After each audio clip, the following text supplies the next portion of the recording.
tipos de cánceres.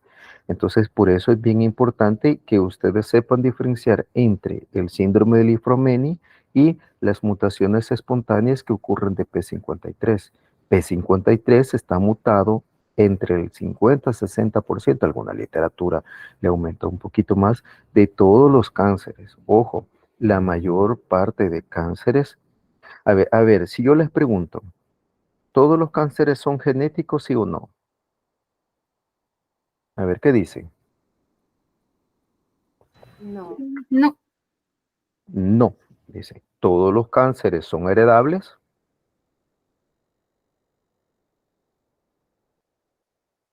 Ujú. No. No, correcto. Va.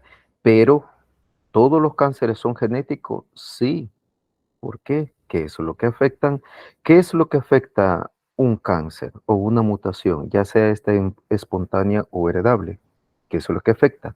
Afecta a cualquier gen, porque recuerden, si afecta una proteína, afecta una vía de señalización, que ésta interviene en cualquier vía metabólica o de forma estructural o señalización, afecta a la proteína y si afecta a la proteína, ¿quién va a afectar? Su síntesis. Para que afecte su síntesis, ¿qué es lo que afecta?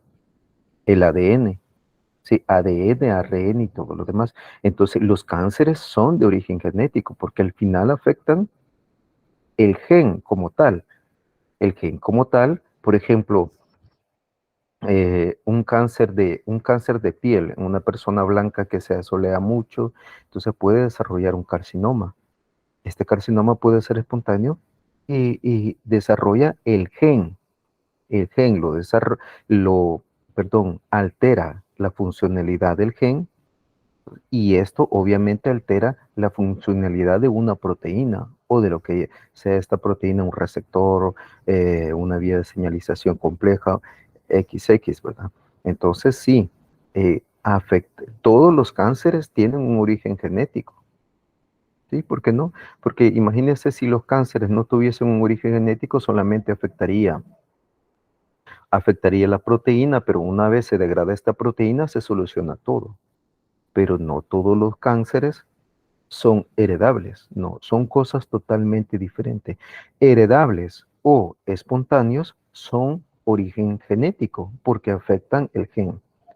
No sé si me pude explicar para que no se me confundan. Entonces, porque en sí el cáncer afecta al ADN, que es la base de donde se reproduce todo, ¿verdad? Entonces, si en este caso una persona con una mutación heredable de P53 desarrolla el síndrome de Li-Fraumeni, que tiene muy mal pronóstico, pero las mutaciones espontáneas de P53 en diferentes cánceres, eso es totalmente diferente y generalmente no es que vayan a desarrollar todos estos cánceres floridos. Por ejemplo, una persona con cáncer de mama es, esporádico con mutación en P53 no va a desarrollar leucemias, no va a desarrollar osteosarcomas, no va a desarrollar cáncer de colon. No, no, no, no necesariamente. Solo se queda con el cáncer de mama, ¿verdad? Eso es muy importante que lo sepamos y que lo diferenciemos. Bueno, hablemos, bueno, este era el tipo de herencia que lo vimos ya. Hablemos de genética del cáncer de colon. El cáncer de colon, cuando ustedes pasen en el Rosales, van a ver muchas personas con unas fístulas y con unas osteotomías que les hacen resecciones, grandes resecciones del intestino grueso. ¿Por qué? Porque han desarrollado ciertos tumores. Estos tumores, ojo, estos tumores en la mayor parte son esporádicos en un 70%, hereditarios en un 10% y familiares en un 25%. Cuando, vaya, una cosa es cáncer de colon hereditario, eso quiere decir que alguien tuvo cáncer de colon, por ejemplo, su padre, su madre o cualquiera de sus familiares en primer grado, tuvo cáncer de colon y esa mutación se le heredó. En el caso del familiar, significa que hubo un gen que está alterado y aparte del cáncer del colon, desarrolla otros tipos de enfermedades. Entonces el cáncer de colon esporádico ocupa la mayor parte, el hereditario en un 10%. Este hereditario es el que vamos a ver nosotros. Entonces está el cáncer de colon no asociado a pólipos y la poliposis adematosa familiar, que tiene que ver con este gen que es el APC. Una diferencia es que una persona, vean, tal vez en la siguiente, esta, una persona desarrolle estas cositas que ustedes ven acá. Estos son múltiples pólipos, más de 100 pólipos que en el cáncer de colon asociado a APC, al gen APC, que es un supresor de tumores. Entonces tiende a malignizar y desarrollan cáncer de colon, ¿verdad? Entonces, la poliposis adematosa familiar se caracteriza por eso. Más de 100 pólipos en el colon y recto. Eso es una de las características. Es autosómico dominante. Ojo, autosómico dominante, pero tiene haploinsuficiencia. Ya lo vamos a ver por qué. Y algo muy importante. Vean, estos pólipos se comienzan a desarrollar tempranamente, a una edad de los 16 años. Pero en sí el cáncer de colon se desarrolla ya visible fenotípicamente entre los 40, 50 años y por ahí, alrededor de cuarta o quinta década de la vida. Aparte de eso, de los pólipos en el colon y en el recto, esta enfermedad asociada al gen APC, entonces puede desarrollar también pólipos en el fondo gástrico, duodeno, tumores desmoides, y también en la retina puede alterar la retina, osteomas, anomalías dentales y otras neoplasias. Por ejemplo, una persona a veces les aparecen pólipos en la nariz. Ojo, a veces aparecen pólipos en la nariz. Ojo, hay que ver dónde más tiene pólipos. Si se trata de una enfermedad, un pólipo aislado o también se trata de esta enfermedad, ¿verdad? Pero el árbol genealógico aquí es muy importante. La poliposis adenomatosa familiar tiene una penetrancia del 100%. ¿Qué significa esto? Que una persona que tiene una mutación de esto le da o le da. ¿Sí? Le va a dar cáncer de colon o le va a dar cáncer de colon. Ahí no hay vuelta de hoja, ¿verdad? Entonces, y tiene una expresibilidad variable. Eso significa que una persona con mutación de este gen APC puede desarrollar, por ejemplo, tumores desmoides o pólipos en el fondo gástrico, en el duodeno, y aparte de desarrollar cáncer de colon también, ¿verdad? Y otras no necesariamente. Entonces, su expresividad es variable. Entonces, la poliposis adematosa familiar está asociada en el gen APC. Y aquí, ojo, tenemos la famosa teoría del doble hit o del doble impacto, que se hereda un gen de una forma, como un alelo mutado, pero se necesita mutar al otro alelo, pues, para que inicie la enfermedad. Veamos, entonces este gen, el APC, se encuentra en el cromosoma 5, en el brazo largo del cromosoma 5. Vamos a ver si puedo escribir dónde está el lapicito.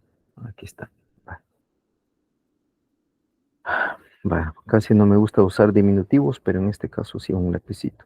Pero entonces aquí en el brazo largo del cromosoma 5, ¿verdad? Es un gen que codifica una proteína, ojo, es un gen supresor de tumores. Su proteína está formada por 2.843 residuos de aminoácidos, 15 exones y 8.532 pares de base. Tiene diferentes dominios. Tiene un dominio en sí de oligomeración, un dominio repetido que se llama repeticiones en armadillo, una región MCR que se llaman región de mutaciones agrupadas, donde también une a la beta-catenina, una región básica donde se une a los microtúbulos, microtúbulos y un dominio AEB1. Si ustedes ven, aquí esta proteína tiene muchos dominios. Tiene dominio ACEF, ACEF1 y ACEF2, que tiene que ver con la migración celular y tiene que ver tiene un dominio con la beta-catenina. La beta-catenina es muy importante en la proliferación celular y en la adhesión celular. Eso es importantísimo. Entonces, y es parte de la génesis de estas poliposis. Pero también el gen APC, como lo ven acá, se une a los microtúbulos. Eso quiere decir que interfiere acá en la segregación cromosómica. Vean todas las funciones en las cuales este gen está involucrado, que codifica una proteína con diferentes funciones, y por eso es que se desarrolla rápidamente. Imagínense a los 16 años comenzar a desarrollar ya tumores, ¿verdad? Se desarrollan tumores. Entonces vemos acá una de las funciones, tanto el número de codones, que esto es bien importante, junto con la proteína y sus diferentes dominios. Interviene en la regulación de la beta-catenina, como ya se los dije, interviene interviene también en la integridad del citoesqueleto y también en la actividad de los cromosomas. Al final, como se afecta la interacción con la beta-catenina, ¿qué es lo que sucede? Entonces, modifican que las células epiteliales migren desde la base, como lo ven acá, desde la base de la cripta hasta el ápex. Entonces, y estas tienden a acumularse sobre la base, lo que crea una acumulación de células hasta crear un adenoma, ¿verdad? Entonces, eso es parte de la base. ¿Qué es lo que hace APC en una de las vías? En una de las vías. Voy a hablar lo más significativo porque son muchas de las funciones que realiza la proteína APC. Entonces, una de las vías a través de la que interviene es la vía del Wingles. Entonces, APC, como lo ven acá, está asociado a axina, que tiene que ver con la adhesión celular, con la glucogenosintasa sinasa 3 beta y con la beta-catenina. La beta-catenina, ya les mencioné anteriormente, tiene que ver mucho con la adhesión celular. Cuando APC forma complejo con todo esto, una creatinsinasa, APC, axina, la glucogenosintasa sinasa 3 beta, favorecen la degradación de la beta-catenina. Y esta es una forma de regular la adhesión celular. Pero cuando se necesita, cuando esta vía se estimula por X factores, la vía Wingles, ¿qué es lo que sucede? Favorece la disociación de este complejo y de APC, que dejan libre a beta-catenina. La beta-catenina al final lo que hace es que llega al ADN, se transloca nuclearmente, llega al ADN y favorece la formación a través de genes mitógenos, por ejemplo, CEMIC y FOS, ¿de qué? De ciclinas, por ejemplo, la ciclina de 1 y de otros factores de crecimiento. ¿Para qué? Para favorecer la división celular y la adhesión celular. Entonces, si no existe APC, ¿qué es lo que va a suceder? Que la beta-catenina va a quedar libre mayoritariamente y va a favorecer la adhesión celular y la proliferación celular. Es esa forma a través de las cuales favorece la proliferación de estos pólipos, la formación de estos pólipos que al final de tanta sobreestimulación llegan a degenerarse. Veamos. Entonces, hay una teoría que esta es una teoría de multipasos que para que se desarrolle llegue la formación de pólipos por la pérdida de APC hasta la formación de un adenocarcinoma, no solamente es necesario la pérdida de APC, sino que deben existir otros eventos, por ejemplo, la mutación de KRAS, una hipometilación del ADN, la mutación de KRAS, la pérdida de SMAD4 y la pérdida de P53. ¿Para qué? Para que sufran todas las etapas de la formación de pólipos, de un adenoma intermediario, un adenoma tardío, hasta llegar a un adenocarcinoma y llegar a ser metástasis, ¿verdad? Estamos hablando aquí que estamos con la pérdida de APC, comienza alrededor de la segunda década de la vida hasta llegar acá a la cuarta o quinta década de la vida. Esta es una teoría que se ha mantenido y que lo van a encontrar en su libro de texto, que es una hipótesis de modelo de multipaso. Otros libros no lo mantienen.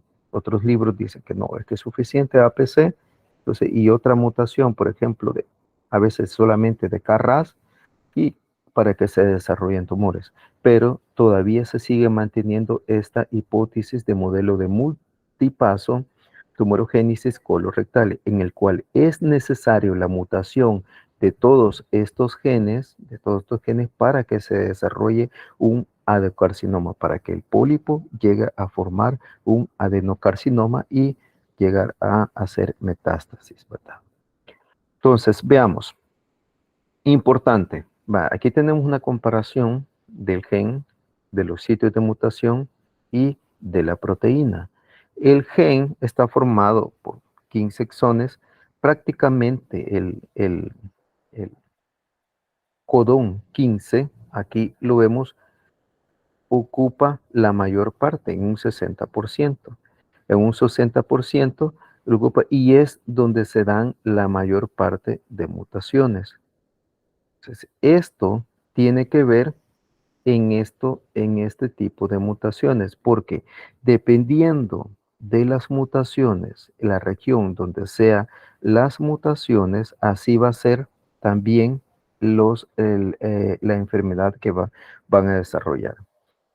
Por ejemplo, en los codones del 168 al 1580, perdón, entonces se desarrolla la poliposis clásica, esta enfermedad colónica de poliposis clásica.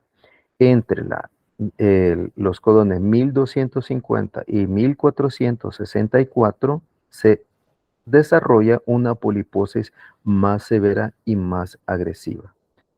Entonces, cuando se afecta al codón 457 al 1444, entonces afecta a la retina. Y cuando se afecta al 1395, mutaciones que ocurren en este tipo, se desarrollan tumores desmoides, ¿verdad? Entonces, los codones, ojo, esto sí me interesa que se lo aprendan, porque ustedes tienen que saberlo, los codones de alta incidencia, que representan los 2/3 de casos. Hasta aquí se los he escrito, chicos. Vale. Ya que el examen va a ser de presencial, ¿verdad? Entonces, si van a tener que ir allá, les he escrito algo para que se vayan guiando. Entonces, los codones de alta incidencia, 1061 a 1309, y que representan 2/3 de los casos. En estos también hay mutaciones fundadoras. Las mutaciones fundadoras son aquellas mutaciones que vienen por familias o por generaciones y en grupos poblacionales y que se heredan familia tras familia. Sí. Entonces, los codones de alta incidencia del 1061 a 1309. Ojo, la mayoría o la mayor parte de mutaciones son mutaciones puntuales. Es lo que hace que cambien un aminoácido y codifican para un codón de parada. Por lo tanto, producen una proteína truncada. Ojo, una proteína truncada, ¿verdad? Y que no sirve. Algo muy importante, quiero ver, no, solo esto. Entonces, en esta diapositiva. Entonces, aquí tenemos el árbol genealógico clásico de una poliposis adenomatosa familiar heredada de forma autosómica dominante, ¿verdad? Lo vemos acá, cáncer en la tercera generación, en la cuarta generación y en la quinta generación. Incidencia de cáncer de colon junto con otras enfermedades. Eso es cáncer de colon, ojo, la poliposis adenomatosa familiar, poliposis adenomatosa familiar. Hay otro, eh, ¿cómo es que se llama? Otro tipo de poliposis, pero la característica de esta enfermedad, primero que está asociada al gen MUTI, ¿verdad? Es un gen que interviene en la escisión de pares de bases, en la reparación de escisión de pares de bases. Y que, a diferencia de la poliposis adematosa familiar, tiene menos de 100 pólipos, ¿verdad? Y la edad de diagnóstico es un poco tardía. Entonces, esta otra enfermedad se los digo porque no toda la poliposis, no todos los pólipos a nivel del colon se deben al gen APC, sino que hay otros genes asociados, ¿verdad? Y es muy importante el cáncer de pólipos asociado a MUTI. Esa es una. Ahora vamos a ver el síndrome de Lynch. El síndrome de Lynch eh, es un cáncer de colon hereditario no polipósico. Así, no polipósico. Muchos de ustedes van a ser gastroenterólogos, ahí van a ver, van a ver y se van a dar gusto haciendo estas endoscopías o simoidoscopías, ¿verdad? Y van a encontrar estas imágenes, ¿verdad? Entonces, si ustedes se acuerdan, les explicaron la reparación de esto, de los errores de emparejamiento. ¿Les explicaron eso, chicos? Hola, se fueron todos.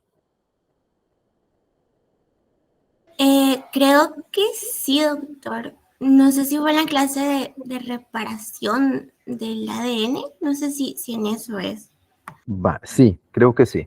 Va, en la reparación de malos apareamientos del ADN intervienen diferentes proteínas, por ejemplo, MLH1 y PMS2, que forman un complejo llamado MUT-L-alfa, junto con otro complejo formado por dos proteínas MSH2 y MSH6, que forman el complejo MUT-S-alfa. Estos reconocen los malos apareamientos que ocurren en el ADN y reclutan otros factores de transcripción y otras proteínas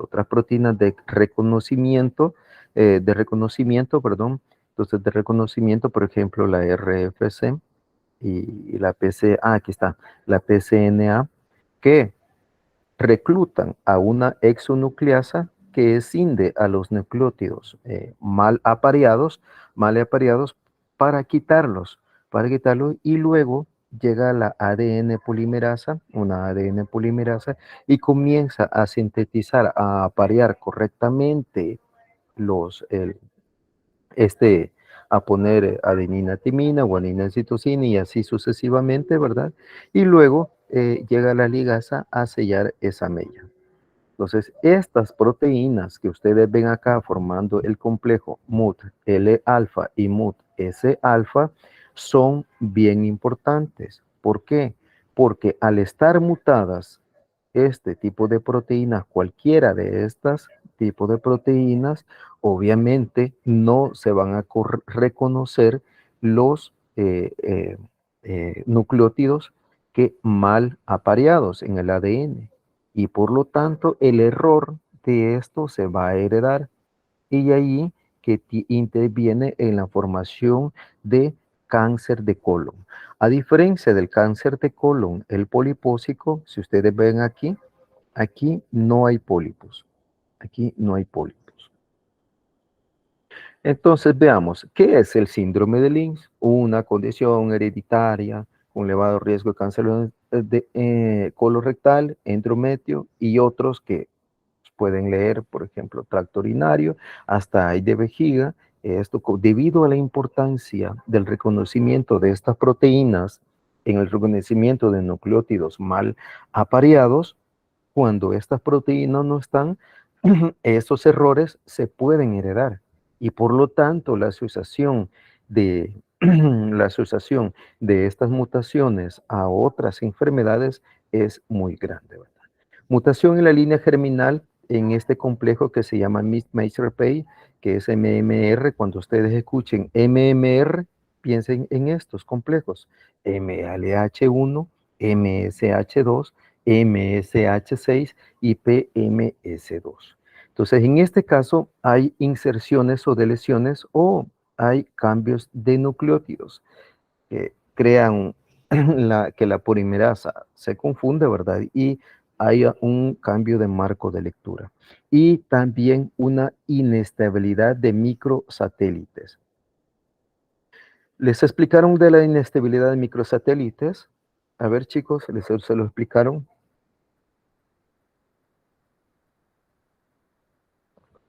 Hola, ¿se los explicaron? Sí, creo que sí también, y está la También, bibliografía. vaya, perfecto. Entonces, recuerden, aquí en este caso, la inestabilidad de microsatélites es muy importante. ¿Por qué? Por ejemplo, las secuencias ALU y otros microsatélites, entonces hacen que estas, como son repeticiones, entonces hace que la polimerasa pueda, como así dicho de otra forma, se pueda deslizar y cometer errores.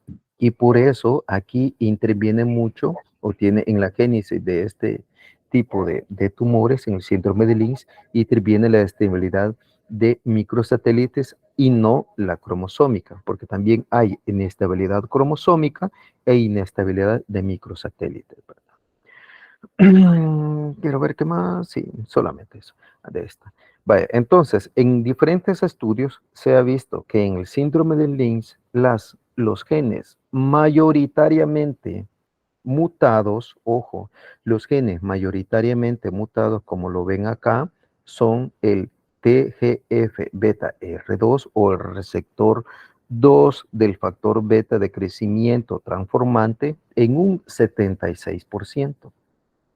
Eso, un 76%, el TFC4, TCF4 en un 50%, y tenemos VAX en un 49%, y estos genes reparadores del ADN que forman parte del complejo MSH3, ¿verdad?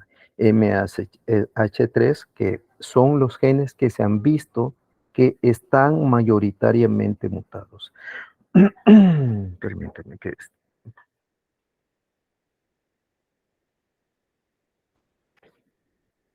Vale. Entonces, perdón, que ando con algo de gripe. Entonces, ven aquí este cuadro comparativo y no se me vaya a confundir con el cáncer colorectal, en forma general. Entonces, con el síndrome de Lynch, en este momento estamos hablando del síndrome de Lynch, ¿verdad? Entonces, el síndrome de Lynch afecta más, o los genes que se ven más afectados son estos, ¿verdad? TGF beta R2, TCF4, VAX y MSH3, ¿verdad? Los complejos preparadores de, del ADN, MH3, MH6, MLH3. Entonces, esos son, que son los que intervienen en el complejo que ya les había mencionado anteriormente, que es esto, ¿verdad? Imagínense ustedes, no tienen alguien que les reconozca estos errores, obviamente van a haber una alta incidencia de tumores. Perdón. Vamos a ver ahora otros genes, otros oncogenes, perdón, que tienen que ver con el crecimiento celular y que son importantísimos en el desarrollo de otros tumores.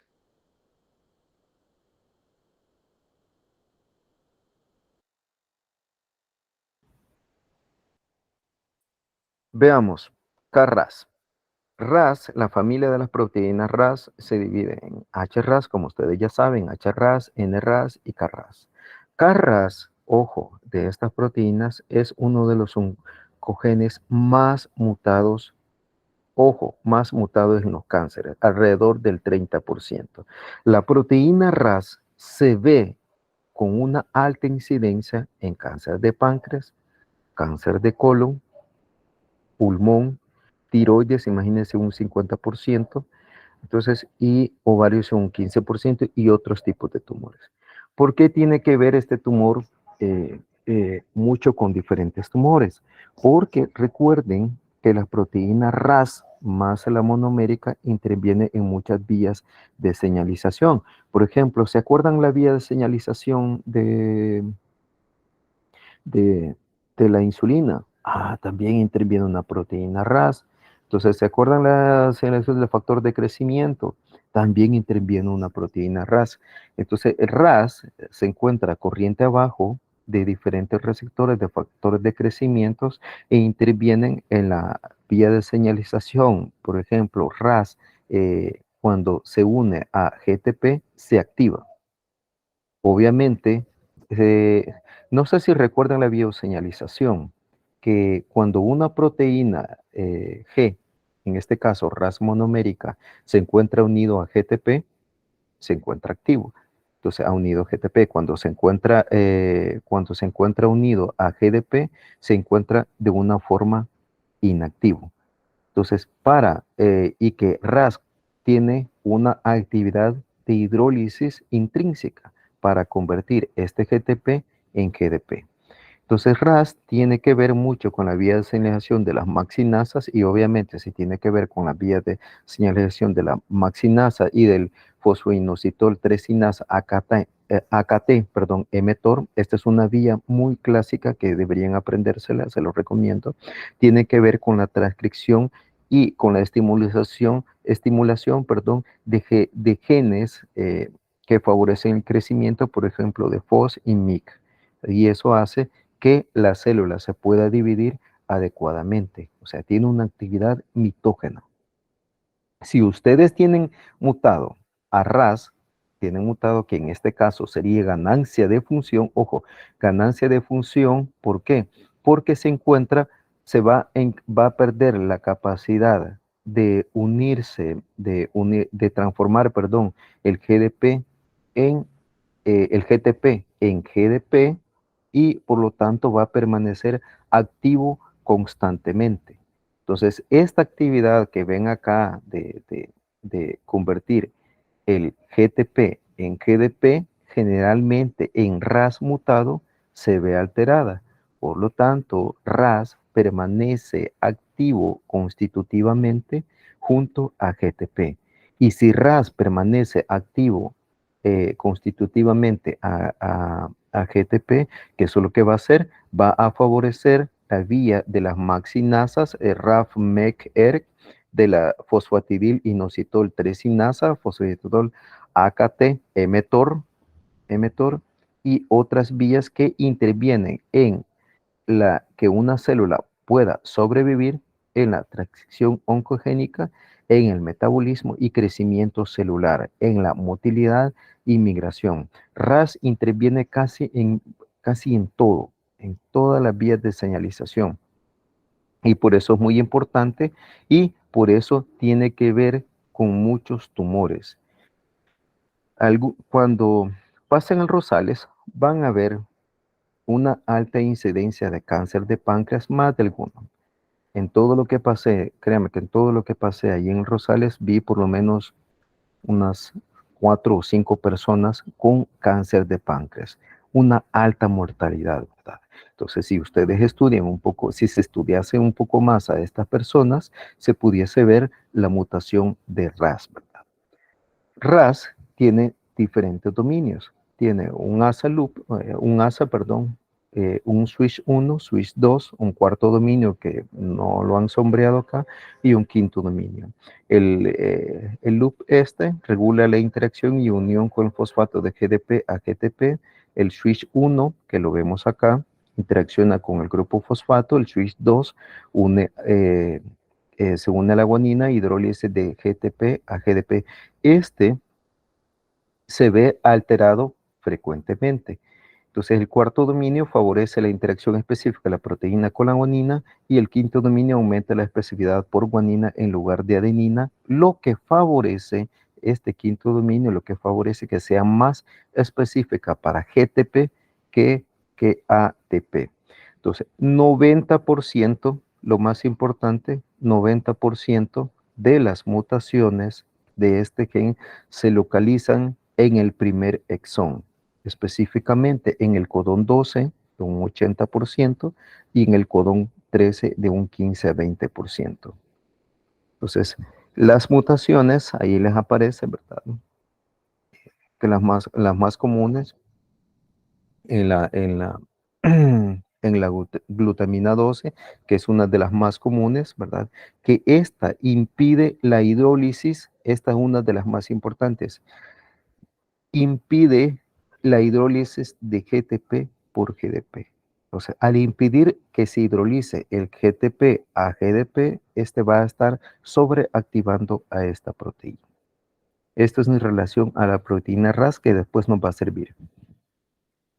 Otra de los oncogenes es la familia de los ERB. La familia de los ERB2, hay diferentes ERB2. Por ejemplo, ERBB1 se conocen así, ER2-New o ERBB2, que ese es el que nos interesa en este momento, ojo, ER3 o ERBB3 y ERBB4 o ER4. Estas proteínas que tienen una función de receptor y actividad tirosincinasa están relacionados a diferentes cánceres. Por ejemplo, cáncer de pulmón, cáncer de mama, cáncer de ovario, cáncer gástrico y otros tipos de cáncer no descritos acá. Su gen se localiza en el cromosoma 17, ¿verdad? De R2, de este receptor, y ellos tienden a dimerizar cuando llega a cualquiera de los ligandos. En este caso, ER2 no se le conoce un ligando específico. No se le conoce un ligando específico, pero sí dimeriza y favorece la dimerización de los otros receptores, ER2, ER3, perdón, ER4 y ER1, que estos sí son estimulados, sobreestimulados por otros factores de crecimiento y favorecen a las vías de crecimiento, por ejemplo, la que ya les he mencionado, la fosfoinositol 3-sinasa, ¿verdad? Y la vía de las MAC-sinasa. Al favorecer, al dimerizar y favorecer estas vías, ¿qué es lo que está favoreciendo? Está favoreciendo que la célula sobreviva y que prolifere. Entonces, y la adhesión celular también. Entonces, este gen es muy importante.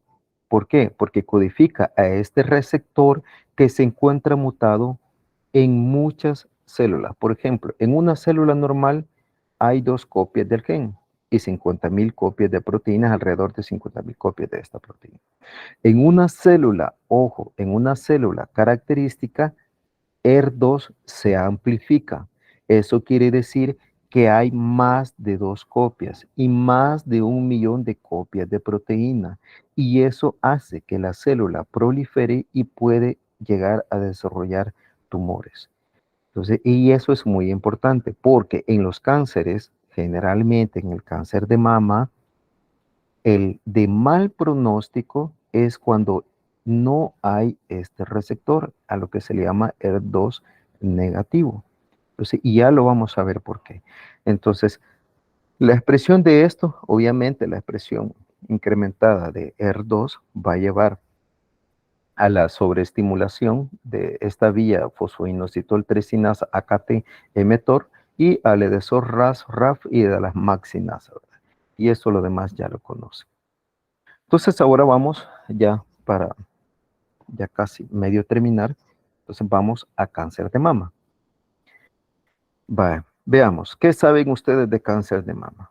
A ver, ¿han oído las grandes campañas que se hacen de cáncer de mama acá, que cáncer de mama? ¿Cuál es el gen que relacionan con cáncer de mama? A ver, chicos, a ver. ¿Cuál es el gen que han escuchado? El BCRA1, mencionaba usted también en la clase pasada. Sí, BRCA1 y BRCA2. Pero ojo, cáncer de mama, acuérdense, las grandes campañas que hay de cáncer de mama, todo eso, que hasta hay un mes de cáncer de mama, y está bien, sí, excelente, ¿verdad? Pero si ustedes van a ver en los hospitales, los estudios, ahí ya es otro mundo, ¿verdad? Y es otro mundo que todo ese dinero que se invierte en tanta campaña debería invertirse en pruebas genéticas o pruebas más mejorar la detección de este cáncer de mama. ¿Por qué? La mayor parte del cáncer de mama es esporádico. Eso quiere decir que si María, por ejemplo, la mamá de María desarrolla X, estoy hablando X así, con un nombre X. Entonces, si la mamá de María desarrolla un cáncer de mama, imagínense a los 50 años o algo así, 40 o 50 años, que es lo más común que se desarrolla, entonces, ¿qué probabilidad tiene María de tener cáncer de mama o de heredarlo a sus hijos? ¿Cuál es la probabilidad? ¿Le van a decir a María que se preocupe, sí o no? A ver, chicos, chicas, ujú, ¿qué dirían ustedes? A ver, Si es esporádico, es baja la probabilidad de que lo herede. así es, muy bien. Así es, Iris. Entonces, si es esporádico, es muy baja. Generalmente, y gracias a Dios, ¿verdad? Que las, las incidencias de este cáncer de mama esporádico tienen un origen somático. Eso quiere decir que específicamente las células de la mama, que por cierto, hay diferentes, ahí lo van a ver cuando lleguen a clínico, esta no es una clase para entrar mucho cáncer de mama, clasificación, porque esto es un poco más complejo, ¿verdad? Si afecta a los lóbulos, obviamente vamos a hablar de un carcinoma lobular. Si afecta a los ductos, un carcinoma ductal. Entonces, la mayor parte de cánceres son esporádicos. Puede afectar a cualquier célula de esto, ya sea de los lóbulos o los ductos, y así generar un tipo de cáncer. ¿Cuál es el peligro del cáncer de mama? El peligro del cáncer de mama es que haga metástasis. Eso quiere decir que atraviese la membrana basal, así, de la célula, la membrana basal de estos tejidos, y pueda metastatizar hacia otros tejidos, específicamente al cerebro o hígado. Por ejemplo, una de mis tías falleció de cáncer de mama, ¿sí? Le hizo metástasis a hígado, ¿verdad? Entonces, he explorado un poquito, ¿verdad? Y al parecer fue un cáncer esporádico, ¿verdad? El cáncer familiar ocupa en un segundo lugar de un 15 a un 30% y el hereditario de un 5 a un 10%. Cuando se dice la diferencia entre un cáncer hereditario y el cáncer familiar de mama, es que en el cáncer familiar hay la incidencia de otros tipos de tumores, ya sea cáncer de próstata, cáncer de mama en hombres, ven acá, un cáncer de mama en hombres, ojo, cáncer de mama en hombres también lo van a ver. Si es un cáncer de mama en hombres, a ver, ¿qué dirías, Cecia? Si ves a un hombre con cáncer de mama,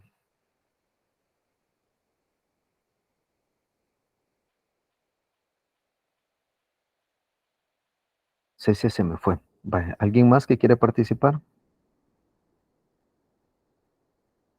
La pregunta es si es posible que tengan cáncer de mama. No, si ves un cáncer de mama en un hombre con cáncer de mama, ¿en qué pensarías tú, genéticamente hablando?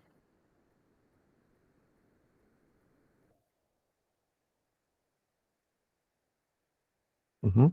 ¿Crees que es hereditario? ¿Crees que es esporádico? Mireya. Sería cáncer familiar. Un cáncer familiar, así es un es un caso de cáncer familiar y allí hay que hacer una exploración exhaustiva de BRCA2. Entonces, ¿por qué? Porque está muy relacionado al cáncer de mama en hombres, ¿verdad? En cambio, el cáncer hereditario, allí lo van a ver, ahí sí tiene que ver BRCA1 y BRCA2, que explica un gran porcentaje este tipo de cáncer. Cuando ustedes evalúan, aquí ven esta tabla, evalúan todos los genes, todo el panel de genes y van a ver todos los genes involucrados en el cáncer de mama. En este momento estamos hablando del hereditario. Ojo, hereditario, no se me vaya a confundir. Por último, vamos a hablar del esporádico, de los genes del esporádico. Entonces, en este cáncer de mama hereditario vemos a BRCA1, BRCA2, P53, TP53, el gen, perdón, PTEN.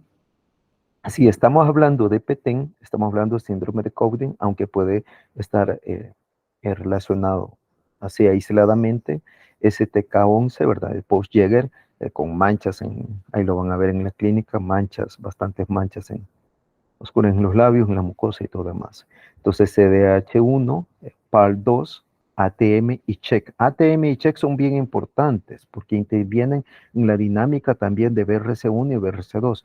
Entonces ven ustedes la diversidad de genes involucrados en el cáncer de mama. El cáncer de mama junto con otros. Entonces BAR1, FAC1 con la anemia de Fanconi, ¿verdad? Y otros más. Entonces en el síndrome del Boom y otros. Entonces la génesis del cáncer de mama hereditario involucra a muchos genes, pero un gen, por ejemplo, si alguien tiene mutado BRCA1 y BRCA1 puede desarrollar cáncer de mama, si tiene BRCA2 puede desarrollar cáncer de mama, ¿verdad? No necesariamente debe tener involucrados todos estos genes. Ojo, no necesariamente tiene, pero sí todos estos genes pueden dar cáncer de mama. Entonces, por ejemplo, el caso que les acabo de hablar de P53 en el síndrome de Li-Fraumeni. Una persona con síndrome de Li-Fraumeni tiene un alto porcentaje de desarrollar cáncer de mama, ¿verdad? Y así otros genes. Entonces ahí es donde dividen los genes de susceptibilidad de alta penetrancia, donde tenemos a BRCA1, BRCA2, P53, PTEN, STK11, CDH1 y BLM, en el síndrome de Bloom. Y genes de susceptibilidad con penetrancia moderada, ojo, con penetrancia moderada, los otros ATM, CHEK, PAL2, RAS51, RAS51BC, XRCC2 y otros más, ¿verdad? Entonces así, y hay otros de baja incidencia que ya no se los quise traer. Con solo que se aprendan los de alta incidencia, los de moderada incidencia, es suficiente. Entonces el punto es que el cáncer de mama hereditario no solamente es atribuible a BRCA1 y BRCA2. Un 25%, ¿qué se me hizo el lápiz? Quiero ver. Permítame.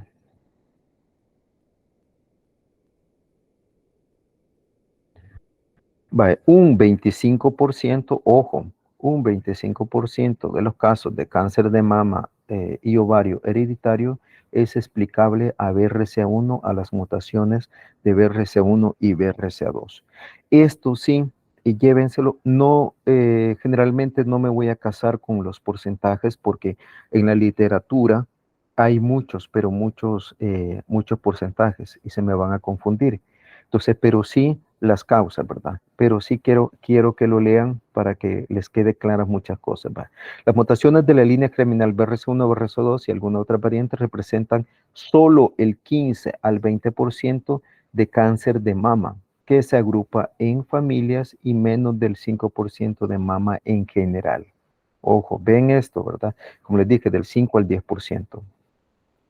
Se han identificado mutaciones de línea germinal BRCA1 entre el 15 al 20% de las mujeres con antecedentes de cáncer de mama BRCA1 y entre 60 y 80% con antecedentes de cáncer de mama y ovario. Ojo, BRCA1 asociado a cáncer de mama y ovario en un alto porcentaje. Se estima que el riesgo de cáncer de mama a lo largo de la vida por portadores de mutaciones de BRCA2 es del 60 al 85%, ¿verdad? Un poco más alto. Y el riesgo de cáncer de ovario un 10 a un 20%, un poco más bajo que BRCA1. Sin embargo, la diferencia de la situación, esto es bien importante, miren, BRCA2. Sin embargo, a diferencia de la situación con BRCA1, los hombres con mutaciones de la línea germinal en BRCA2 tienen un riesgo estimado de cáncer de mama de un 6% de por vida, lo que representa un gran aumento, obviamente, ¿verdad? Porque los hombres no deben tener cáncer de mama, ¿verdad? Entonces, y esto, una mutación en BRCA2 en un hombre heredable, obviamente, representa un alto porcentaje. Los riesgos a los 70 años, que mucha literatura lo calcula así, entonces para BRCA1 riesgo estimado de cáncer de mama es 57 a 65 y de 20 a 50 el cáncer de ovario. Para BRCA2 de mama es de 35 a 57 y cáncer de ovario de 5 a 23. ¿Verdad? Y el cáncer de, ojo, el cáncer de próstata para BRCA2 es 7.3 veces en menores de 65 años. Entonces, estas estadísticas, apréndanselo para comprender la relación tanto de BRCA1 como BRCA2.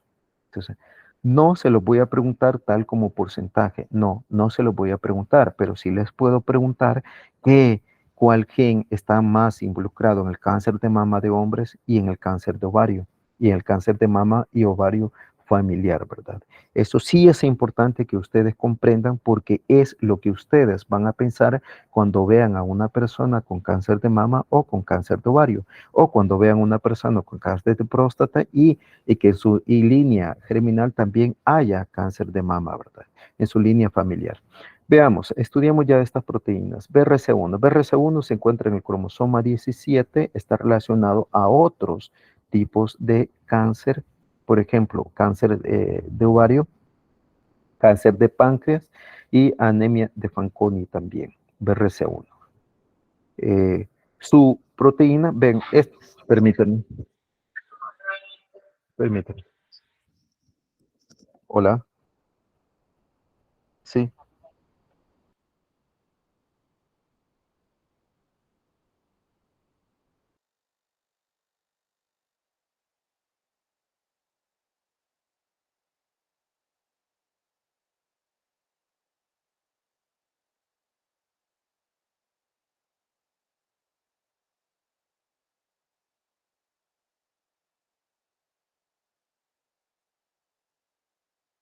Bueno, perdón, que tenía una llamada. Entonces, ven la BRCA1 junto con todos los exones, contiene 24 exones. El exón 1 y el 4, estos, vaya, ¿por qué BRCA1? Imagínense, ustedes tienen una mutación, hay una sospecha de mutación de BRCA1. Entonces, y le mandan una prueba. El hecho que le salga negativa significa que están libres de de una mutación en cáncer de mama. A ver, ¿qué dirían ustedes? A ver, chicas.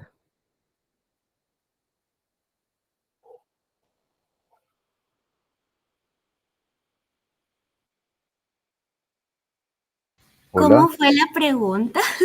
Por ejemplo, ustedes van al laboratorio o al hospital ginecológico y se hacen un test después de esta clase y dicen, yo tengo curiosidad, me voy a ir a hacer un test y voy a ir a pagar $2,000 en el hospital ginecológico, perdón, para que me hagan a ver si tengo una mutación en BRCA1 o BRCA2 y les sale negativo. ¿Tienen riesgo de padecer cáncer de mama, sí o no? En teoría sí, porque podría ser esporádico, ¿no? Creo que Sí, sería ajá. depende de la historia familiar, ajá, porque Pero si hay, digamos, tienen historia ajá, familiar, vaya, tienen toda la historia familiar, vaya, tienen bastantes antecedentes por ejemplo, su tía tuvo cáncer de mama y su abuela también. Entonces, ustedes se hacen, y debido a esto y a esta clase, se fueron a hacer el examen de mutaciones de BRCA1 y BRCA2. Entonces, y le sale negativo. O sea, le dicen que no hay mutaciones reconocibles o algo así. ¿Tienen riesgo de padecer cáncer de mama, sí o no? creería que sí. ¿Por qué? Por ejemplo, si la tía tuvo cáncer, tal vez ahí no vea, porque no es de primera línea, pero quizás por lo de la abuela pueda ser que hay un pequeño riesgo, porque es más directo. Yo Por creería la, que no tanto por la parte hereditaria, sino más bien por la parte esporádica. ajá. Ahí hay un punto bien importante, porque las mutaciones en BRCA1 y BRCA2 son múltiples, pero múltiples mutaciones. Quiero ver si tengo aquí. Quiero ver primero. Ah, no, se la voy a hacer un poco larga. Pero las mutaciones, ven en este ejemplo cuántas mutaciones hay. Ven, la 185 de lesión AG, la 243 de lesión de una adenina, de una timina en la 37 y todo, etcétera, y todos estos. Todas estas mutaciones. Pero esto, ojo, esto fue un estudio español. Entonces, en el cual se hicieron un estudio poblacional y se vieron todas estas mutaciones y no todas son patogénicas o variantes patógenas, sino que son variantes, a veces modificaciones que no se sabe si pueden desarrollar cáncer de mama o no. Entonces, si ustedes se van a otro grupo poblacional, van a encontrar diferente. Van a encontrar pero una gran cantidad de modificaciones del ADN que no se saben, de BRCA1, del gen de BRCA1 y BRCA2, que no se saben si son patogénicas o no. Entonces, las mutaciones, ojo, las mutaciones en BRCA1 y BRCA2 son múltiples y muchas son de nuevo y hay muchas modificaciones que aún no se sabe si son patogénicas. El, les voy a dejar tal vez en la clase una página donde está el cáncer de mama y todas sus variantes. Entonces, vean, este tiene 24 exones, el exón 11 es el que codifica. Alexandra, Buenos días, doctor. Una hola. pregunta. Dentro de esas mutaciones que se encuentran dentro del BRCA1, puede existir una categoría en donde, por ejemplo, porque también es para ovario, ¿verdad? Que Sí, sea un cáncer de ovario, pero que se desarrolle en la mama. como cáncer de ovario que se desarrolla en la mama. Ujú. No, no entiendo. Porque, vaya, a mi abuela ya hace años le diagnosticaron con cáncer y a ella la Ajá. mantuvieron en estudios porque su tipo de cáncer fue en la mama, pero resulta que debe haberse formado en el ovario o en el útero, le dijeron. No, entonces hizo metástasis. No, No, porque luego me hizo metástasis, pero para con hígado, si no mal recuerdo. ajá. Pero el Pero principal cáncer fue de... mama. El principal... Pero no, no, ajá, pero el mama. quizás, no, no, no. Es que, a ver, un cáncer de ovario obviamente se va a desarrollar en el ovario. Que esté relacionado a la mama, sí, sí lo puede hacer. Pero en este caso, ella desarrolló un cáncer de mama, Sí, fue de tu mama. abuela fue de mama, entonces, y ovario también. No, solo le dijeron que el cáncer que ella tenía en la mama era un cáncer que se producía en el ovario. No sabría, debería preguntársele, es que quizás se refería a esto también, quizás a esta genética de la relación de BRCA1 con el cáncer de mama y ovario. Ujú. Entonces, tal vez histológicamente se parecía un poco, porque a veces los cánceres suelen tener indiferenciación o diferenciarse en otro tipo de cánceres.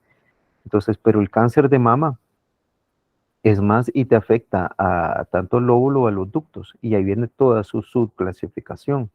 Posiblemente, posiblemente el médico se haya referido a eso, que esta mutación que le surgió el cáncer de mama también estaba relacionado al cáncer de ovario.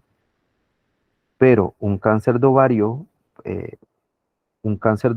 ¿cómo te digo? Un cáncer de ovario no se puede desarrollar en una mama específicamente, así, por eso se llama cáncer de ovario, porque se desarrolla en el ovario. Entonces, puede ser similar o tender a parecerse la diferenciación celular, sí, lo puede hacer, lo puede hacer en el cáncer de mama, sí, pero si es cáncer de ovario, obviamente se va a desarrollar en el ovario.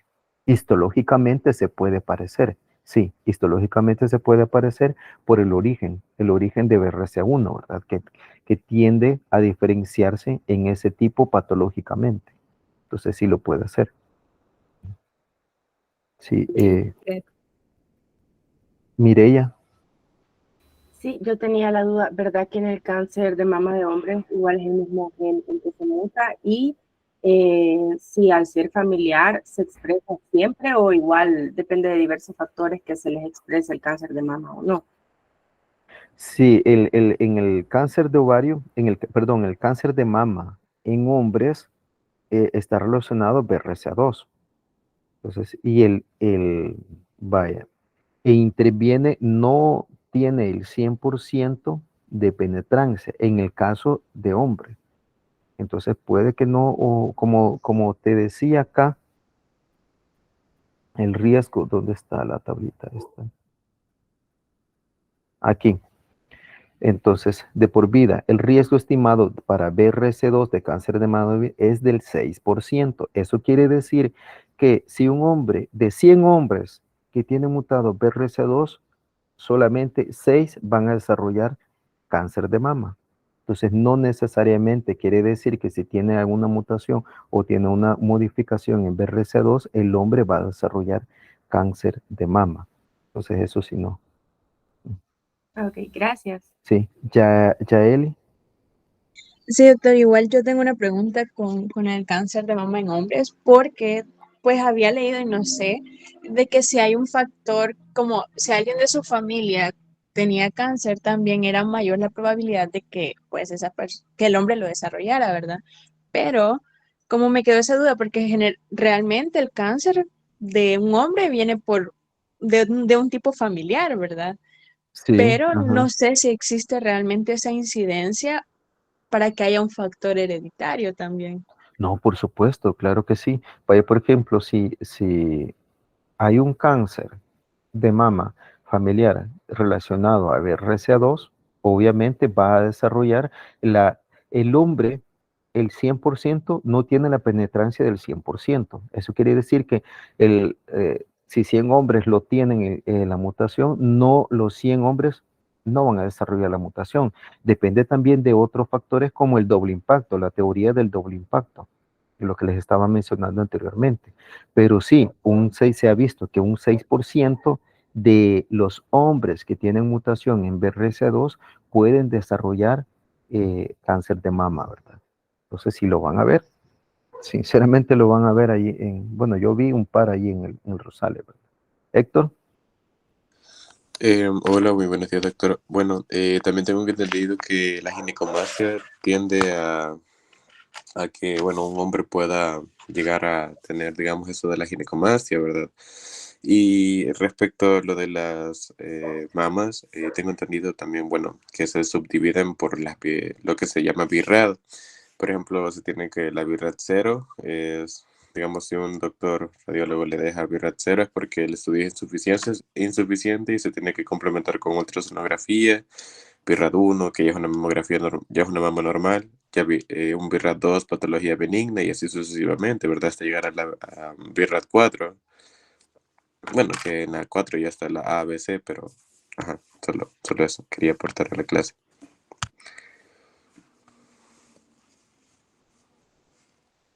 Sí, perfecto, sí. Va, los BIRAD, que esto lo van a ver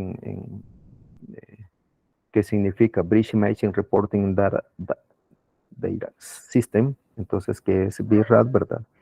Entonces, es un reporte de imágenes mamarias. O sea, que esto es un reporte de imágenes mamarias que se utilizan, los radiólogos lo utilizan para interpretar las mamografías. Entonces, eso, como su compañero les acaba de decir, la clasificación, bueno, BIRAD 0, 1, BIRAD 1, mama normal, 2, hallazgos benignos, no cancerosos, BIRAD 2, y así se va. BIRAD 3, menor del riesgo, malignidad, pero esos son hallazgos radiológicos, en los cuales el radiólogo lo clasifica. Y dependiendo de eso, vaya, por ejemplo, es necesario que una mujer se haga después cuando ya más en la menopausia, posmenopáusica, entonces se haga una mamografía. Y dependiendo de eso, ahí el radiólogo la va a clasificar en eso, ¿verdad? Entonces, junto con la genética y junto con, vaya, por ejemplo, si por ejemplo, en una mujer con ovarios poliquísticos le aparece una tumoración en la mama, va a pensar que es cáncer, sí o no. No, claro que no. Más si es encapsulado, puede ser un quiste mamario que sea sensible hormonalmente. Entonces quiere decir que cuando le viene la regla, se modifica, cuando ya los estrógenos están altos, también se modifica, estrógeno cuando le va a venir la regla también se modifica. Entonces, y así puede ser susceptible. No hay de qué preocuparse, pero sí hay que hacerse una mamografía, ¿verdad? Entonces eso es diferente a lo que estamos hablando en este momento. En este momento estamos hablando de la genética ya específicamente lo que predispone al cáncer de mama. Si usted tiene un cáncer, una mutación, ya sea en BRCA1 o BRCA2, tiene una alta incidencia de desarrollar cáncer de mama, ¿verdad? Los BRAFs sí lo van a ocupar, pero eso es un poco más lo van a ver en ginecología hoy, lo van a ver en ginecología. No se los quise poner, hay muchas cosas que no, porque si no, créanme que no terminaríamos el día de hoy, ¿verdad? Entonces, bueno, sigamos, chicos. Entonces, ven todas las mutaciones acá. Como les decía, las mutaciones son diversas y dependiendo del grupo poblacional. BRCA1 tiene diferentes dominios. Esta proteína sí me interesa que se lo aprendan. Un ring finger o dedos en anillo, ¿verdad? Donde se unan BAR1, BAT y F21. Tiene estos dominios NLS, que se llama de unión a un único nucleótido, entonces que se une a P53 y a RB. Ven, estas proteínas interaccionan con P53 e interaccionan con RB. Estas proteínas son reparadores de errores de nucleótidos, del ADN, ¿verdad? Entonces, pero interacciona con P53 y con RB. Aparte de eso, esta parte central que es de unión al ADN y tiene otros dominios, el SCD, que utilizan, que interaccionan con ATM, CHEK2 y CDK1. Y por último, tiene los dominios BRCT, que interaccionan con la R polimerasa, con P53, RB, BASH1 y P300. Entonces, la interacción de BRCA1 con múltiples proteínas es diversa, a pesar que BRCA1 es de menor tamaño que BRCA2. BRCA2 se encuentra ya, para ir un poquito rápido, chicos. Entonces, en el cromosoma 13, obviamente en el brazo largo, ¿verdad? Aquí lo vemos, está relacionado a muchos tumores. BRCA2, a cáncer de mama, cáncer de ovario también, familiar de glioblastoma, medulloblastoma, cáncer pancreático 2, cáncer de próstata, entonces y tumor de Wilms, ¿verdad? Entonces, esto es la proteína junto con sus modificaciones, se las ven acá, estas mutaciones, no se las vayan a aprender estas mutaciones, oye, estas son mutaciones, un grupo poblacional específico. Entonces, está formado por 27 exones. El primero, no se transcribe, ¿verdad? No se traduce, ¿verdad? Y los exones, el 10 y el 11, ocupan la mayor parte de todo el gen, ¿verdad? Una proteína mayor es más grande que BRCA1, de 3418. Entonces aquí hay diferentes mutaciones, inserciones, deleciones, sustitución, hay para escoger, ¿verdad? Y hasta hay variantes de splicing. Entonces, ¿por qué tienen variantes de splicing? Porque el BRCA1 y BRCA2 son ricos en secuencias ALO. Al ser ricos en secuencias ALO, estas repeticiones, a veces la polimerasa como si se desliza y tiende a cometer errores, ¿verdad? Entonces tiene dominios, aquí estos dominios, repeticiones BRC, que se unen a RAD51, que ya lo vamos a ver, y dominios también NLS. Veamos, ya, ¿verdad?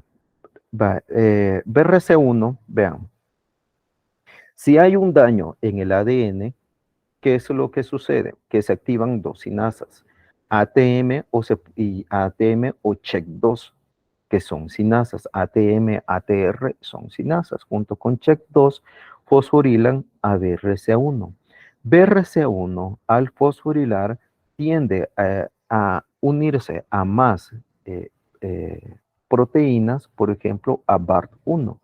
BART1 también interfiere en la actividad de BRCA1, pero BRCA1 también tiene conexiones con P53, con la proteína RB, porque BRCA1 con BRCA2, que lo tenemos, ¿por dónde tenemos? Quiero ver, aquí lo tenemos. Con BRCA2 tienden a localizar nuclearmente y favorecer la llegada de otros factores de transcripción, ¿verdad? Como todos estos, ¿verdad? Entonces, las relaciones de BRCA1 junto con otras proteínas, por ejemplo, aquí con BMLL, todos estos factores de transcripción, todo este complejo de transcripción, BMLL, que tiene que ver con el síndrome de Bloom, MSH2, a ver, MSH2 y MSH6, ¿con qué tenían que ver? A ver, ¿con qué cáncer tenían que ver, chicos? Se los acabo de decir. Creo que con el cáncer de mama hereditario. Sí, pero anteriormente con otro tipo de cáncer. Con el colorectal.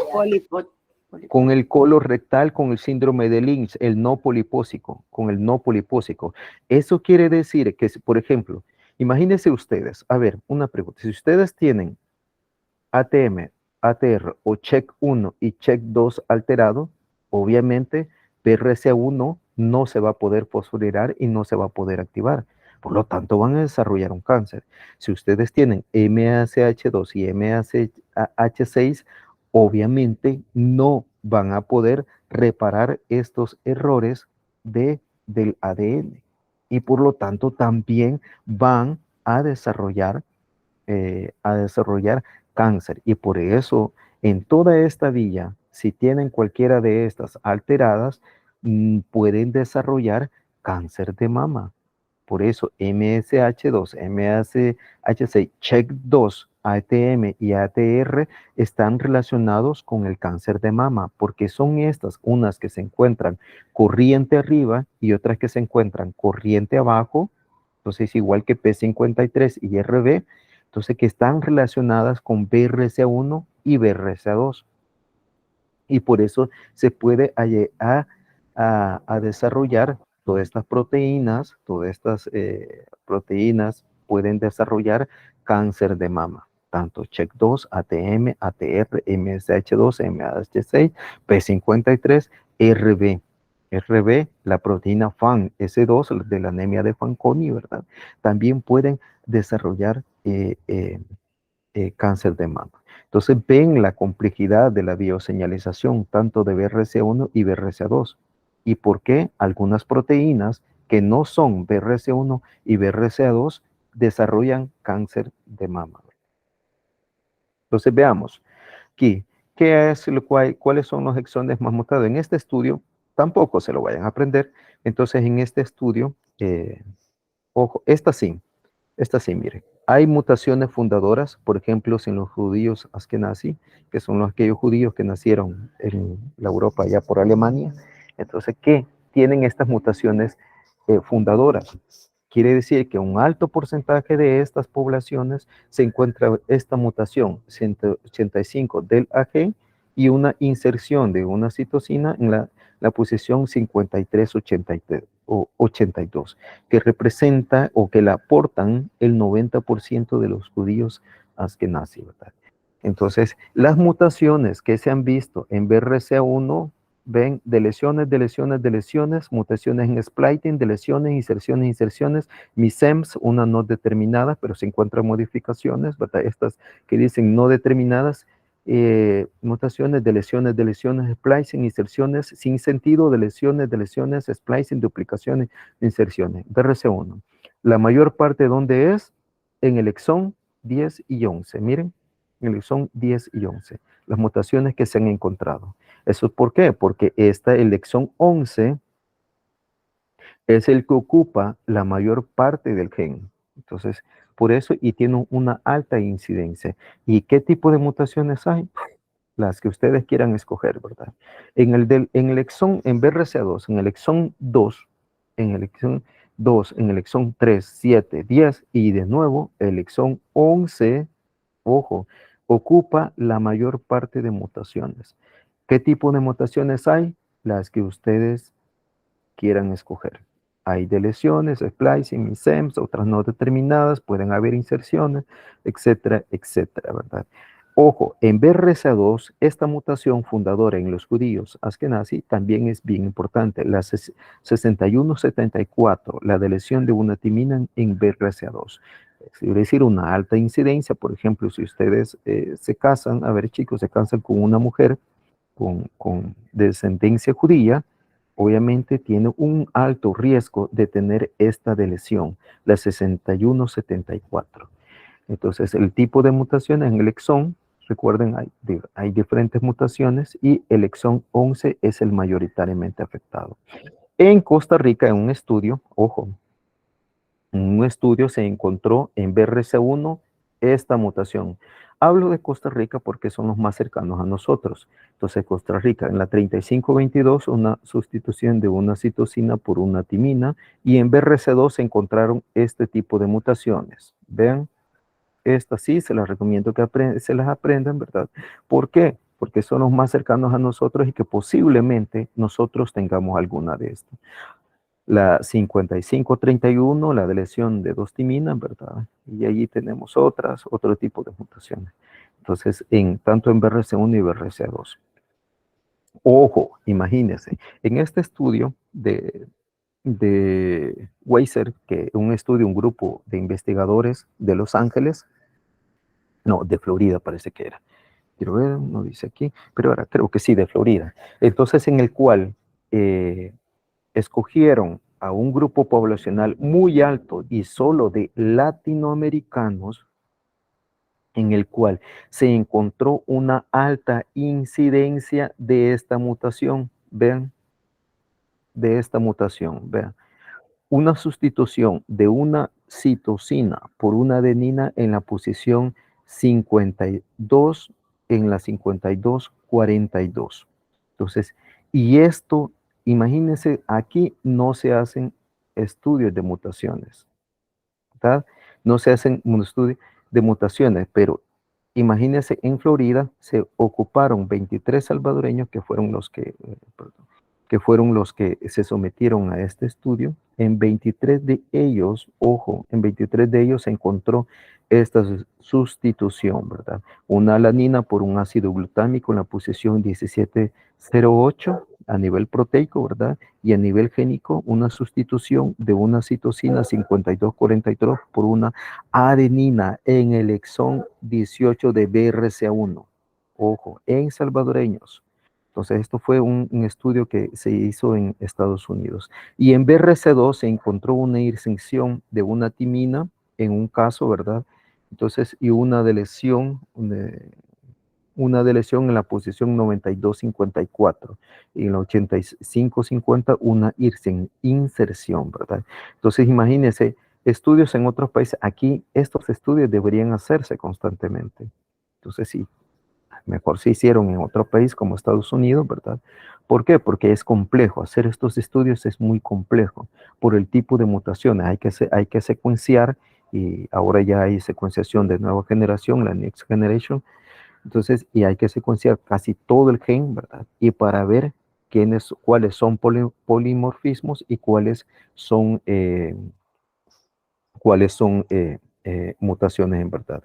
Se piensa que de estas mutaciones, la mayor parte tenían ascendencia europea occidental, de estas mutaciones. Obviamente, cierto o verdadero, no sabemos, ¿verdad? Bueno, entonces ahora hablemos del cáncer de mal pronóstico, el cáncer de mama triple negativo. Si ustedes les dicen que tienen cáncer de mama y que no tiene este cáncer de mama, no tiene receptor de estrógenos menos del 1%, receptor de progesterona menos del 1%, y el receptor 2-new, el que estábamos hablando hace poco, el receptor 2-new, está negativo, eso significa que ese cáncer es muy agresivo. Muy agresivo, ¿por qué? Porque no se le puede dar tratamiento contra los estrógenos, contra la progesterona, y tampoco utilizar medicamentos que interfieren en el crecimiento de este tipo de cáncer a nivel de ER2-Neu. Como les dije anteriormente, ER2-Neu está comprometido en la proliferación celular, en la vía de fosfatidilinositol y AKT. Entonces, esto, al no tener el 2-Neu, a estas personas con cáncer de mama, y cuando ustedes escuchen que es triple negativo, esto sí, se lo ruego que se lo aprendan, por favor. Entonces, que es triple negativo, entonces es de muy mal pronóstico. Entonces, de muy mal pronóstico porque no se les puede. Por ejemplo, si tuviese el receptor de estrógeno, se le puede dar tamoxifeno. Entonces, si tuviese ER2, se le puede dar todos estos, trastuzumab y otros imitamib, otros medicamentos. Pero como no tiene ninguno, o tiene en menor proporción, en menor porcentaje, tiene receptores, este cáncer de mama que se le conoce cáncer de mama triple negativo, entonces no se le puede dar un tratamiento adecuado, ¿verdad? Entonces, cuando ustedes escuchen esto, cáncer de mama triple negativo, es algo preocupante, ¿verdad? Veamos, entonces, características de BRCA1 y BRCA2, la asociación. Vaya, generalmente los tumores asociados, disculpen que viene en inglés, pero son de artículos, si no, ya no lo pude traducir. BRCA1 asociados generalmente son negativos en un 75%, RBB2 o RDNU negativos en un 25%, P53 positivo en un 50%, y los carcinomas in situ son raros, ¿verdad? Carcinomas in situ son raros, quiere decir que pueden metastatizar, ¿verdad? Los BRCA2 son ductales también, ¿verdad? Hay otros muchos apicales, ductales, lobulares, de todas las características, ¿verdad? Entonces, tienen, a ojo, los tumores, analicen este cuadro, sí me interesa que lo analicen. Entonces, son positivos, eso quiere decir que tienen receptores de estrógenos. Entonces, ER2/neu son negativos, ¿verdad? P53 son positivos en un pequeño menor porcentaje, ¿verdad? Y las ciclinas D1 son positivas también. Entonces, estas son las diferencias tanto morfológicas como genéticas de BRCA1 y BRCA2. Cáncer de mama esporádico. Ya para terminar con cáncer de mama. De ahí vamos a entrar a otro tema. Cáncer de mama esporádico, ojo. Si alguien tiene cáncer de mama esporádico, en un mayor porcentaje, 20, por ejemplo, veamos, vamos a ver, P53, vean, reguladores del ciclo celular. En un alto, pero un alto porcentaje, tiene P53 mutado o inactivado. Mutado o inactivado. Recuerden, P53 para que produzca una mutación obviamente tiene que estar mutado o inactivado porque es el guardián del genoma. Entonces no va a tener una ganancia de función, ¿verdad? Entonces, en un segundo lugar, una mutación en el gen que codifica para la ciclina D. Recuerden, la ciclina D interfieren en la fase G1 al activar a CDK4 y CDK6, ¿verdad? Entonces ven ustedes en los reguladores los genes que van a buscar, P53, el de la ciclina, y RB, en el caso de cáncer de mama esporádica. Factores de crecimiento, ahí tienen varios, ¿verdad? ER2/neu, que hay una sobreexpresión. Al haber una sobreexpresión de ER2/neu, significa que va a haber mayor proliferación celular. Entonces, el EGFR o el receptor del factor de crecimiento epidérmico, ¿verdad? Entonces, son los que más, en mayor porcentaje representan como factores de crecimiento. Entonces, como reguladores de ciclo celular, ya vieron quién, ¿verdad? Y moléculas de señal intracelular, entonces del 5 al 70%, 70% SRC. Y de ahí tienen otros más, la cadaverina. La cadaverina es muy importante, entonces eso es muy, pero muy importante. En este caso se encuentra reducida, obviamente, ¿verdad? Y las células se van a acumular y es junto. Imagínense si ustedes tienen mutación de la cadaverina, que también se manda en los cánceres de mama, eso se manda la histología, la de la cadaverina, junto con P53, lo tienen mutado, de muy mal pronóstico, ¿verdad? Y de ahí tienen BSL2 en 30-45%, una sobreexpresión de BSL2, otros genes, de 30-45%, que, recuerden, ¿cuál es la función de BSL2? A ver, ¿cuál es la función? A ver, chicos. A ver, chicos, ¿cuál es la función de BSL2? Bueno, les queda de tarea. Ya lo vamos a ver también. Entonces vamos a pasar ya a la última parte, que son las enfermedades linfoblásticas. Esto sí me interesa que lo conozca, lo vamos a decir rápidamente, no lo quiero entretener, ya llevamos más de una hora. ¿Cuánto llevamos, chicos? A ver, ¿cuánto llevamos? Creo que una hora y media. Hora y media, va, esto rapidísimo, esto sí me interesa, va, se lo voy a decir rápido. Van a ver cuando pasen a pediatría, más en la Fundación Ayúdame a Vivir, van a conocer al doctor Franklin Vázquez, una gran persona, que es el médico de cabecera de la Fundación Ayúdame a Vivir. En esto, él siempre les pregunta las leucemias. La leucemia, recuerden, hay una célula linfoblástica madre o pluripotencial, ¿verdad? Que se puede diferenciar en célula mieloide o linfoide. De la mieloide, obviamente, se derivan los mieloblastos, los glóbulos rojos, ¿verdad? Y de los mieloblastos, los granulocitos. Y de los linfoblastos, los linfocitos B, los linfocitos T y los linfocitos citosólico natural o natural killer, ¿verdad? Esto creo que ya lo vieron en histología. Entonces, esto es bien importante porque en las leucemias, ojo, en las leucemias se pueden encontrar células mieloblásticas que se detienen en este crecimiento o se detienen en esta fase y se acumulan ya sea en sangre o en médula ósea. Por ejemplo, ven aquí células blásticas en gran tamaño, no diferenciadas al total, junto con otras células, con otros leucocitos, ¿verdad? Una persona, por ejemplo, a ver, de leucocitos, ¿cuál es lo normal que tenemos nosotros? De 5.000 a 10.000 microlitros, leucocitos por microlitros. Una persona con leucemia puede desarrollar 200, hasta muy elevado.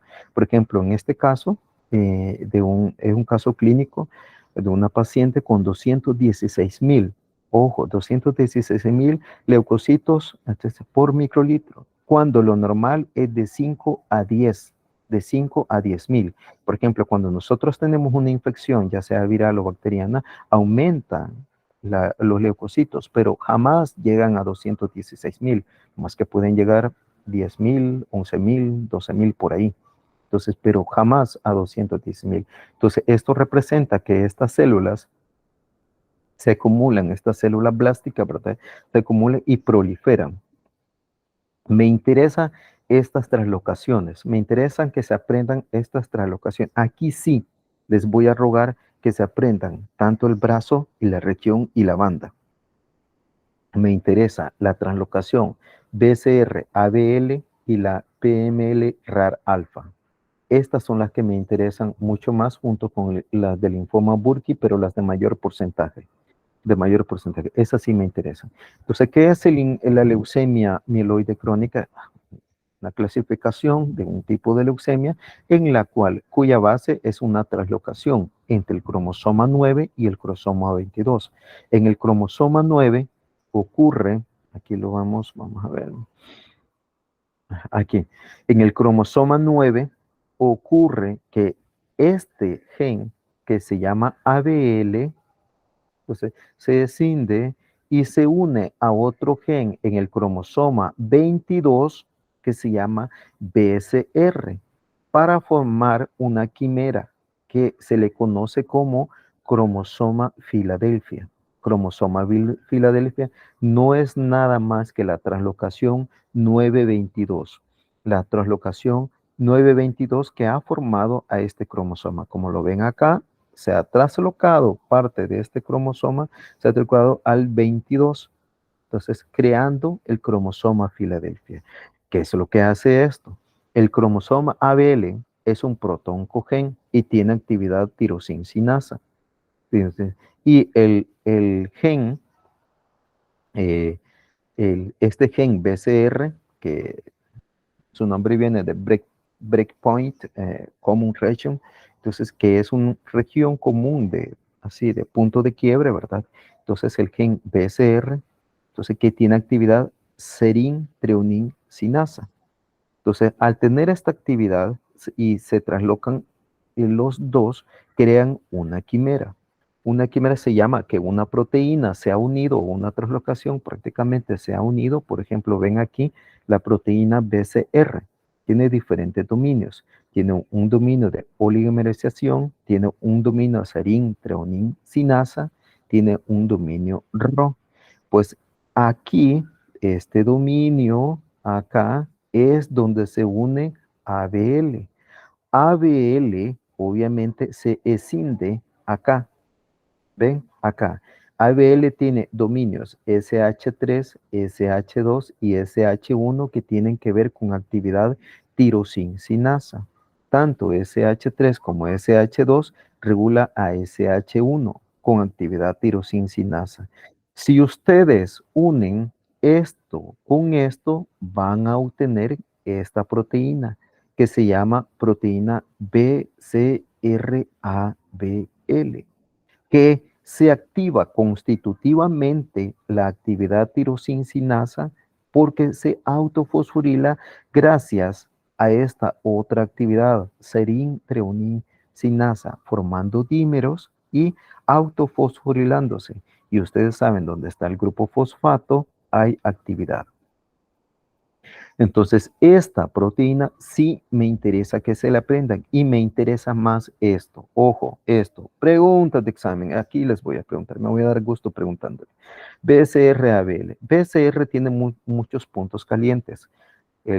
Por ejemplo, aquí, este exón que es el E2, entonces el E1, perdón, el E1, entonces el B2 y el B3, que es donde tiende a partirse y formar diferentes productos proteicos. Entonces, cuando se une, se puede escindir a este nivel, se puede escindir a este, o se puede escindir a este, o se puede escindir a este. Cada uno tiene su nombre. Este se llama micro BCR, este se llama la región mayor de BCR, donde se escinde, y la región menor o menor de BCR. Cuando se escinde en estas posiciones, ojo, cuando se escinde en estas posiciones, se va a unir a ABL. ABL generalmente se escinde en esta posición. Entonces, en la posición, en el exón A2. Entonces, formando diferentes productos proteicos. Dependiendo, ojo, dependiendo de los productos proteicos, por ejemplo, si este va de E1 a B2, de BCR y A2 en adelante, de ABL, está relacionado a la leucemia amiloide crónica y genera un producto proteico de un peso de 210. Si genera también, llega hasta B3, también se relaciona con la leucemia amiloide crónica, pero si llega a formar, a truncarse en la posición E1 y después se pasa al ABL en la posición, en el exón A2, entonces se relaciona y se produce otro tipo de enfermedad, que es leucemia linfoblástica aguda, porque crea una proteína diferente de un peso de 190, ¿verdad? Y si lo hace en otra, en el E19, que es el de micro BSR, crea otra enfermedad, que es la leucemia neutrofílica crónica. Entonces, estos productos génicos sí me interesa que estos los aprendan. ¿Por qué? Porque se los van a preguntar cuando lleguen más cuando lleguen al servicio de hematología del Bloom. Entonces, esta proteína, al formar estos dímeros, al formar esta quimera, esta proteína quimérica, esta translocación BCR-ABL, tiende a dimerizar constantemente y autofosforilarse sin control. Y al autofosforilarse sin control, estas proteínas también están relacionadas a fosfoinositol 3-sinasa, fosforila esto, ¿verdad? Y están relacionadas a la vía del SOS, RAS y las maxinasas y JAK y STAT también, a la vía de JAK-STAT y fosfoinositol AKT-mTOR también. Y para variar, esto también está relacionado a las vías apoptóticas. También eso significa que estas células están favoreciendo el crecimiento, pero están inhibiendo la apoptosis. Están inhibiendo la apoptosis, por lo tanto, estas células se quedan como linfocitos inmaduros, así como células leucémicas inmaduras que tienden a sobrevivir y un estado intermedio. Y por eso ustedes ven los grandes blastos que se pueden ver acá, los grandes blastos, ¿verdad? ¿Por qué? Porque favorecen el crecimiento a través de esta vía JAK-STAT, AKT, mTOR, fosfatidilinositol, pero también favorecen a la formación de la familia de la proteína BCL2. al favorecer de las vías de la formación de estas proteínas, inhiben la apoptosis. Al inhibir la apoptosis, estas células se hacen inmortales. Crecen, pero se inmortalizan. Y allí es donde ustedes ven los grandes blastos que se pueden observar en un frote de sangre periférica. Y ese es el peligro de las personas con este tipo de leucemia mieloide crónica y la función BCR-ABL, ¿verdad? La 922, conjunto con sus variantes que sí se las encargo que se las aprendan. Entonces, tenemos en este caso, como les decía, un caso real de leucocito que llegó a un control, imagínense, un año, el 18 de enero, con 216,000. Después le bajó, le dieron tratamiento, 172,000. Luego llegó el 2012, ¿verdad? Con 130,000. Después le iba bajando a 81,000, ¿verdad? Luego 10,000 y luego le subió a 19,000. Nadie le gustaría tener este tipo de cantidad de leucocitos. ¿Por qué? Porque infiltra tejidos periféricos, produce fiebre, produce ganglios linfáticos inflamados, etcétera, etcétera, ¿verdad? Entonces sí es muy mortal, es muy mortal. Vamos a la última, que es la función PML-RAR alfa. Ya vamos a terminar, chicos, no se preocupen. La función PML-RAR alfa no es nada más que la función entre este gen PML, que se encuentra en el cromosoma 15, y RAR alfa. RAR alfa codifica, es un gen ubicado en el cromosoma 17 que codifica para un receptor del ácido retinoico. PML acá crea una proteína que dimeriza y puede formar muchos productos hasta llegar estos cuerpos nucleares, hasta llegar a formar estos cuerpos nucleares que interfieren o que tiene que ver con la muerte celular y que tiene que ver también con la segregación de cromosomas. En cambio, RAR alfa se codifica por el receptor del ácido retinoico, que tiene que ver con diferenciación celular, crecimiento y sobrevivencia celular también. Entonces, ¿cómo sucede esto? Esta proteína tiene 9 exones. Hay diferentes isoformas de PML. La más común es la 1 que conserva hasta el exón 9. De ahí vienen muchas formas de splicing. Dependiendo la que se vaya en donde sea el sitio de corte, se une al gen de RAR alfa. Entonces, recuerden, esta es una translocación, ¿verdad? Una translocación. Es la 1517, no es la 922. Ojo, este es otro tipo de ejemplo de translocación equilibradas. Oyen, aquí no hay pérdida de genes, sino que es una translocación equilibrada. Entonces, al final, PML RAR alfa forma diferentes isoformas de esta en la cual se encuentra una forma corta y una forma larga, dependiendo de dónde haya sido el corte o el sitio de empalme entre PML y el gen RAR alfa. Entonces, que al final, ¿qué es lo que se imagina? Normalmente, PML tiene que ver con las vías apoptóticas y también con la renovación celular, el control de la renovación celular. Entonces, y RAR alfa tiene que ver con la proliferación mieloide, con el crecimiento y con sobrevivencia. Al formarse esta proteína truncada, ojo, al formarse esta proteína truncada, ¿qué es lo que sucede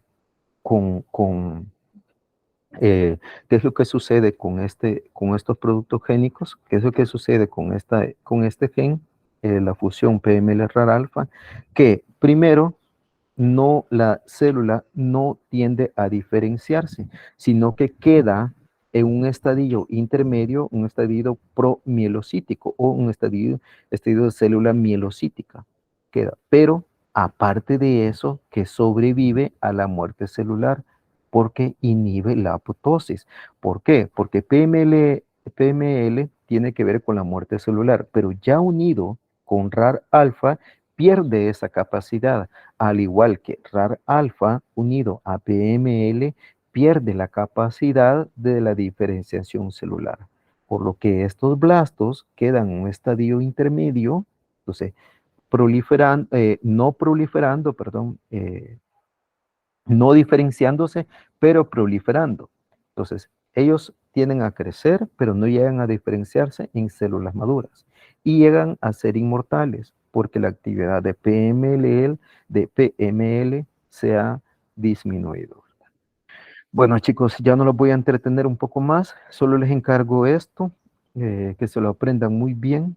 Obviamente de ahí quedaba un poco del xeroderma pimentoso, pero creo que ya no se lo voy a evaluar.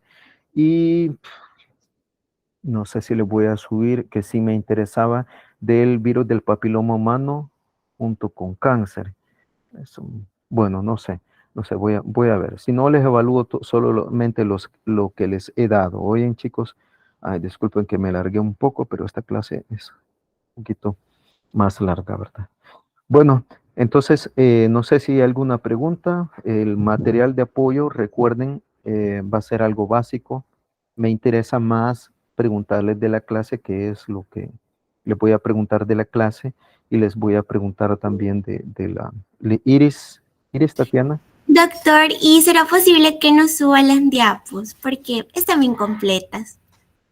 Sí, se las voy a dar, quiero ver a la representante y yo que se las faciliten. Y también quiero ver si se las subo, así en PDF se las voy a subir, una diapositiva o dos. Todas. Por página. Sola, sí, No, digo una diapositiva o dos diapositivas por página. En Sí. una sola. Chiste. Sí, en una. Una por página. sí, una por página porque se Les ve va a más salir, grande. si las imprimen, les va a salir un resto de hojas. Pero bueno, yo se las voy a enviar así. Entonces, si se las voy a subir así, se les encargo. Mis preguntas van a ser puntuales. Oye, ya más o menos les he orientado cómo les voy a hacer mis preguntas. Me interesa, recuerden, me interesa que ustedes aprendan como futuros médicos, ya que ustedes me van a tratar, ¿verdad? A mí, van a tratar a mis hijos también, ¿verdad? Entonces me interesa eso, que vayan y que algo que les vaya a servir mucho, no preguntarles cositas que no tengan que ver. Entonces quedamos así. Oye, quedamos así, chicos. Suerte en su examen y suerte en la discusión. Ojo, la próxima semana yo tengo tres grupos de discusión de genética. Ya les voy a decir quiénes son.